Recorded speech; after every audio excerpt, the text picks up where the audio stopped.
হিন্দুরা ভাবে শুয়োর হয়তো মুসলমানদের জন্য স্পেশাল কোনো জীব হতে পারে।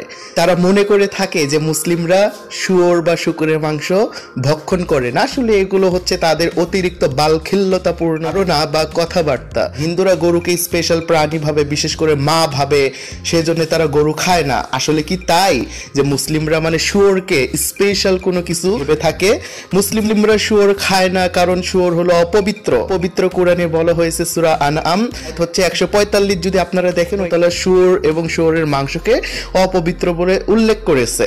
ঠিক একইভাবে হিন্দু ধর্মেও কিন্তু বলা হয়েছে যে শুকর হচ্ছে মহা অপবিত্র প্রাণী হয়েছে। অথর্ববেদ 20 নম্বর কাণ্ড 26 নম্বর হচ্ছে সূক্তের 4 নম্বর মন্ত্র। এটার যদি ভাষ্য দেখেন ও টিপ্পিনিকার বা হচ্ছে টিকাকার, সেটা হচ্ছে আর্য পণ্ডিত বিশ্বনাথ বিদ্যালঙ্কার। সুতরাং যারা গরুকে নিষিদ্ধ ভেবে শুয়োর খায় তারা আর কতই ধার্মিক বোঝা যাচ্ছে।